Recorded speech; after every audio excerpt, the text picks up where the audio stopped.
Aurore Berger, rebonsoir. Bonsoir. Alors, Aurore Berger, vous êtes députée La République En Marche de la 10e circonscription des Yvelines avec 64,3% des voix. Alors, évidemment, Éric Zemmour n'a pas pu s'empêcher de dire on aurait mis une chèvre à la place, elle aurait été élue.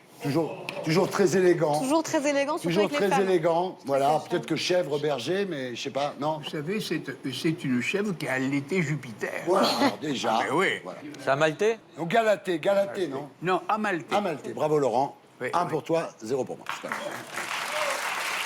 grave. Alors, Aurore Berger, vous êtes porte-parole du groupe La République En Marche à l'Assemblée nationale, mais surtout, vous faites partie de la dizaine de députés comme ça qui forment un peu la garde avancée d'Emmanuel Macron. On nous a un peu désignés comme, je sais pas, les fantassins.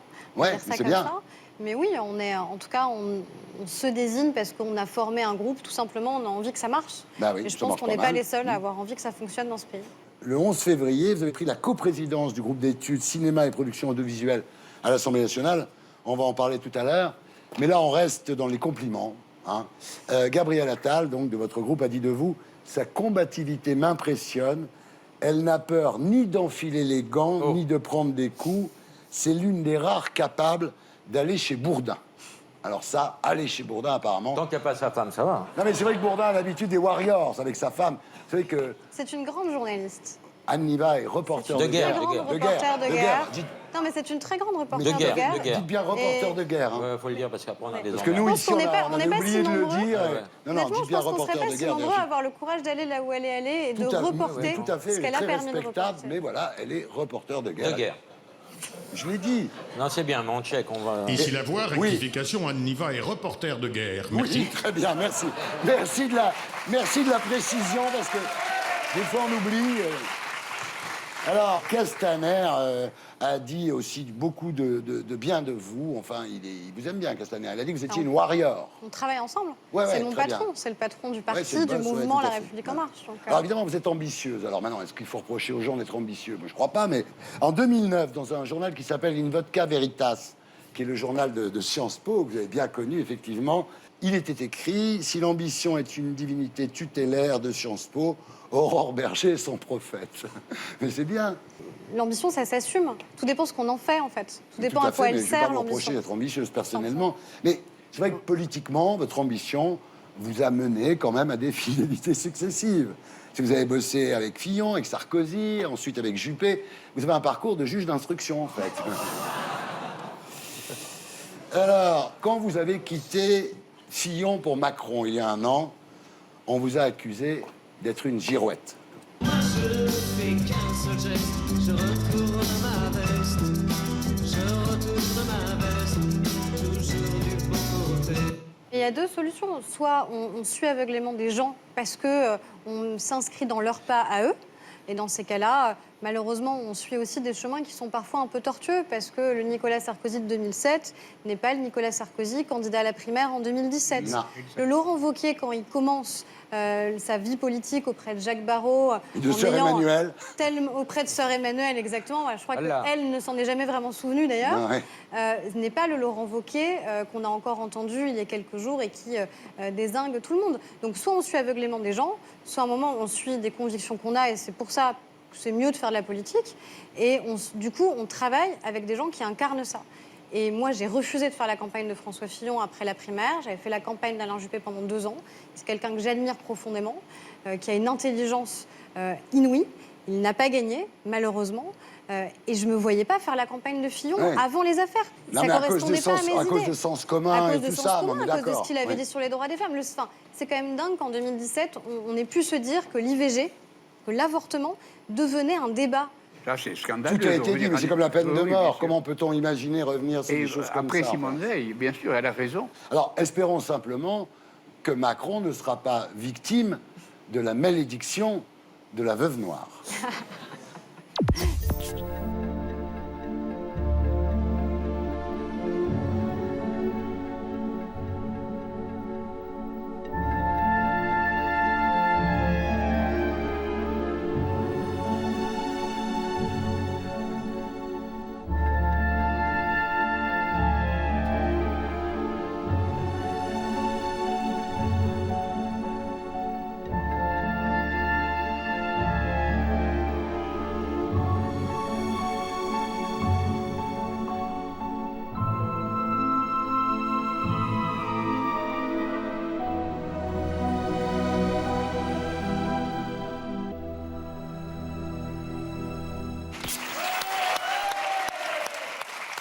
J'adore. C'est vrai qu'ils sont tous au fond du trou, quoi. Vous savez, c'est pas moi qui ai décidé, hein. C'est les Français qui, à un moment, ont fait un choix. Oui. Et leur choix a été de ne plus leur faire confiance. C'est trop simple de résumer comme ça les parcours des gens. Ouais. Est-ce que vous avez voté toujours de la même manière? Est-ce que les gens pour lesquels vous avez voté vous ont toujours satisfait? Moi, j'ai jamais considéré qu'un parti politique, c'était une caserne. Dire quoi? On suit aveuglément ce qui nous est présenté. Et demain, si le leader de votre formation politique dit n'importe quoi, comme c'est peut-être le cas en ce moment des Républicains, on continue à le suivre juste parce qu'on a la carte d'un parti politique. Je pense que c'est une erreur. C'est Emmanuel, là. Mais oui, mais surtout parce qu'on a besoin que ça marche. Emmanuel comme un soleil. Emmanuel, toujours plus belle. Alors, évidemment, dans le milieu politique, vous avez souffert, comme beaucoup de femmes, du harcèlement. On regarde. Je discutais avec des collègues, avec lesquels par ailleurs je m'entends bien. Des collègues de votre parti? Des collègues de ma majorité, pas forcément affiliés à un D'accord. parti, mais de la majorité. Et en effet, j'ai d'abord été accueillie par un « quand je te vois, j'ai envie de te faire une Baupin ». Alors, étant donné les accusations contre Denis Baupin, ça peut aller quand même assez loin sur ce qu'ils envisageaient de me faire. Ça, c'est la première chose. Et puis, le deuxième collègue qui était là, qui, à mon avis, avait envie de pas être avare en bons mots, Oui. a surenchéri en faisant une petite blague sur mon nom de famille, en disant « quand je te vois, Aurore, j'ai le bâton de berger », ce qui était une métaphore extrêmement élégante. Ouais, c'est pas très drôle en même temps. Non seulement c'est pas très drôle, mais en plus ça intervenait un jour particulier qui était le jour où justement des femmes d'un parti politique avaient osé dénoncer ce qu'elles avaient subi avec Denis Baupin. Et même ce jour-là, ils se sont sentis autorisés en fait à avoir ce genre de comportement. On leur aurait pu se dire au moins ce jour-là on va être préservé, on n'aura rien. Et c'est très visible en politique, ça l'a été dans le milieu artistique, cinématographique. Mais le vrai danger, il n'est pas là, parce que nous, on a les capacités, les moyens de se défendre et de le faire savoir. Le problème, c'est quand vous travaillez dans une petite entreprise, que vous êtes victime de harcèlement et que vous ne savez pas à qui en parler, parce que vous avez peur de perdre votre job. Et ça, c'est le quotidien que vivent des milliers de femmes dans ce pays, et pas que dans ce pays d'ailleurs. Et c'est ça qu'on doit arriver à résoudre, c'est de faire en sorte qu'à un moment, non seulement il y a une libération des paroles des femmes, de celles qui se sentent suffisamment libres pour pouvoir parler, mais surtout que celles qui, aujourd'hui, n'osent pas le faire, n'osent pas porter plainte, n'osent pas, à un moment, arrêter ces pratiques-là, eh bien, se sentent protégées. Et c'est pour elles qu'on doit travailler. On est d'accord. En même temps, Michel, vous qui connaissez bien les États-Unis, vous n'êtes pas rassuré par la déferlante de puritanisme et de politiquement correct qui tombe sur la France. Il y a les deux questions, mon cher. Effectivement, cette vague de puritanisme est en train d'envahir l'Europe. Mais ce n'est pas pour ça qu'il ne faut pas se battre tous les jours contre le harcèlement des femmes. Ah, mais c'est pas la même chose. Ah, mais oui. Et en particulier, moi, je connais des femmes de très haut rang qui sont battues par leur mari et qui n'osent pas le dire à la justice parce que leur mari leur a dit « si tu parles de ça, je te tuerai ». Ah ouais. Et oui, bien sûr. Donc ça touche toutes les classes. Pas de doute. Alors, Aurore, on vous reproche parfois votre ambition de vouloir doubler tout le monde, mais votre père était doubleur professionnel. Un comédien. Il s'appelle Alain Dorval. Il est la voix française de Sylvester Stallone. C'est lui qui dit colonel. Oui. Ah, je croyais que c'était Palmade. Non, non, c'est lui qui fait Rocky, c'est lui qui fait Rambo. C'est Ah, elle est incroyable. géniale cette voix. On regarde, il a une voix de ouf. On regarde. Sur 1 800 000 familles blanches, le Sud ne compte que 380 000 familles propriétaires d'esclaves. Le but principal d'Abraham Lincoln est d'empêcher la sécession du Sud. Alors, tenant comme ça, je disais à ta mère, ce gamin-là, ce sera le meilleur du monde. Je disais, ce gamin-là, il sera mieux que n'importe qui d'autre. Et t'es devenu le plus beau, t'étais une merveille. C'était super de te regarder grandir. Chaque jour, c'était un privilège. C'est pour ça qu'elle est bien élevée. Ouais. Imagine sa jeunesse. Aurore, tu t'es brossé les dents. Tu rigoles pas, là. Alors, est-ce qu'il disait Aurore, comme il disait Adrienne? Non. Non, mais c'est un comédien. Ouais. Et il arrive à se fondre à un moment dans des situations qui sont particulières. Alors en plus, dans le cas de Stallone, il est souvent dans des situations particulières. Particulière. C'est une voix que les Français connaissent. Ah ouais. Et c'est une voix qui va durer comme ça pendant des années, parce que oui, des c'est gens bien ont dit, grandi. bien sûr. On n'imagine avec pas cette Stallone doublé par quelqu'un d'autre. Ouais, non. Du coup, les guignols, c'est ton père qu'ils imitent. Exactement. Oui, t'as raison. Ben oui. C'est fou. C'est Non, juste. vrai, Oui, c'est tout à vrai. fait, Kéron, En fait, absolument. c'est pire que ça. Mon père, parfois, travaille pour les Guignols. Et la première fois qu'il a travaillé pour toi eux, aussi, tu travailles pour les c'est parce que Yves Lecoq...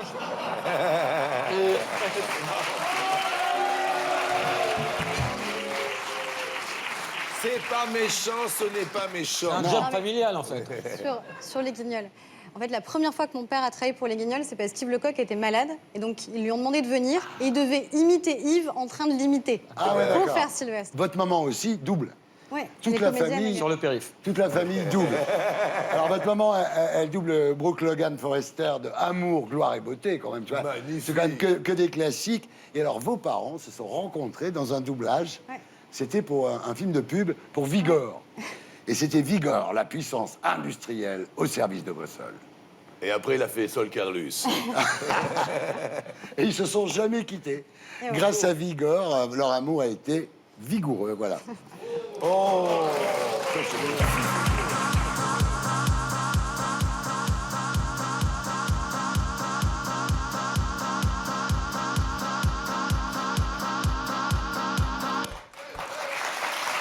Alors, Aurore, on va parler un peu de l'audiovisuel public parce que vous êtes chargé de ça juste après l'édito de Blacko. L'Office de radiodiffusion télévision française succède en 1964 à la RTF. Face à la télévision, la vraie question, c'est de savoir qui tient la télécommande. Du coup, pour décider de l'avenir de l'audiovisuel public, Macron n'a pas l'intention de lâcher la télécommande nationale. Il est prêt à zapper tout ce qui ne lui plaît pas. Il y a beaucoup d'argent sur l'audiovisuel public. L'audiovisuel public français, c'est de très loin, pour l'État, le premier budget de la culture. Prenons l'exemple de France Télévisions. L'an dernier, les chaînes publiques ont coûté 2,5 milliards aux contribuables, soit 30% de hausse en 10 ans. Sauf que sur la même période, la part d'audience de France Télévisions a baissé de 20%. Alors, au lieu d'augmenter sans cesse la redevance, Macron voudrait regrouper radio et télé publique, histoire de faire des économies d'échelle et de dégraisser le mammouth. Notre audiovisuel public aujourd'hui, il reste structuré dans son architecture, un peu sur le monde d'avant. C'est fini le temps où la radio était dans la cuisine, la télé dans le salon et le téléphone dans l'entrée posé près du Minitel. Aujourd'hui, tout ça tient dans la poche. Et pourtant, l'audiovisuel public est resté bloqué au XXe siècle. Nous avons le plaisir de vous présenter un programme de télévision en couleur. D'un côté, Radio France, de l'autre, France Télévisions. Tout le contraire de la BBC, qui réunit depuis longtemps radio et télé publique. Résultat, dès 97, la BBC a lancé une chaîne d'infos continue qui fait plus d'audience que les chaînes privées. Welcome to the world's newsroom. En France, l'audiovisuel public a créé sa chaîne d'infos il y a seulement 2 ans et c'est la moins regardée de toutes. Pendant la campagne, Macron suggérait de créer une BBC à la française. C'est notre projet! Sauf que cette semaine, la ministre de la Culture a dit que ce n'était plus d'actualité. En revanche, elle voudrait que les PDG des radios et télépubliques ne soient plus choisis par le CSA, mais directement par leur conseil d'administration, donc par l'État. Pas de doute, Jupiter veut garder le contrôle de la télécommande. Il voudrait revenir 50 ans en arrière, au bon vieux temps de l'ORTF, quand la radio et la télé publique étaient réunies aux ordres du pouvoir. Le monde d'avant. Cela dit, quand il a fait visiter l'Élysée à Delahousse en décembre, J'ai 2 bureaux à l'Élysée. on avait l'impression que l'ORTF était déjà de retour sur France 2. Bravo, bravo Blacko et bravo Julien Grappe. Alors donc on fait partie de la commission des affaires culturelles et de l'éducation à l'Assemblée nationale, chargée de mission sur la régulation de la communication audiovisuelle. Alors en décembre, Emmanuel Macron a fustigé la gestion de l'audiovisuel public en disant que c'était la honte de la République. On a plusieurs choses à faire, à mon avis, pour France Télévisions. Déjà, c'est pas se focaliser sur qui on va nommer et où il va être nommé. Parce qu'en général, quand on parle de l'audiovisuel public et de France Télévisions, on parle que de ça. C'est pas ça la question principale. C'est d'abord la question des contenus. Est-ce qu'on arrive à parler à des publics nouveaux, notamment les jeunes? Aujourd'hui, on a beaucoup de mal à arriver à leur parler. Vous savez bien que les jeunes, de toute façon, on pouvait rajeunir France Télévisions tant que vous voulez. Ils ne regardent plus la télé, ils regardent mais Internet. ils la regardent différemment, la télé. Ouais. Parfois, ils la regardent sans savoir qu'ils regardent de la télé. Quand ils regardent, par exemple, sur Internet, 90% des contenus qui sont regardés sur des plateformes vidéo, ce sont des contenus qui viennent de la télévision. Donc parfois, juste, ils n'ont pas en tête qu'ils regardent une marque en particulier, qu'ils regardent une chaîne en Ils particulier. savent pas, Mais ils ce sont vont des sur contenus... YouPorn, ils tapent Thalassa, tu vois, ici. Non, mais ce sont des contenus qui sont produits par la télévision. Et donc ça pose une question. Est-ce qu'on considère que tous ces jeunes-là ne reviendront jamais devant un écran de télévision? Est-ce qu'ils vont consommer que de manière numérique? Ou est-ce que c'est transitoire? Bien. Alors, le budget de France Télévisions est quand même de 2,5 milliards par an. Madame Nyssen a demandé 50 millions de réduction sur 2,5 milliards. Donc Arnaud a dit oui, d'accord, je vais supprimer 180 postes. Il restera quand même 10 000 employés. 10 000 employés sur le service public. Alors bien sûr, il y a les régions pour France 3, il y a l'outre-mer un peu partout dans le monde, mais quand même, quand on voit qu'à TF1, ils sont autour de 5 500 et qu'à M6, ils sont 3 600... À C8, ils sont 3. À C8, ils sont 3, ça c'est sûr. Hanouna, Bolloré et l'assistant des deux. Et il y a des réductions de personnel en vue. Tout à fait. Alors, par exemple, le service DRH de France Télévisions emploie 425 personnes. 425 personnes. À la RATP, ils sont 150 pour 60 000. Donc, s'ils étaient 60 000 sur le service public, on n'imagine pas combien ils seront. Et puis, il y a des placards. Il y a des placards qui sont pleins de gens qui gagnent 10, 15, 20 000, des gens qui ont raté, des losers. C'est des placards pleins de losers. C'est un constat qui est quand même assez sévère.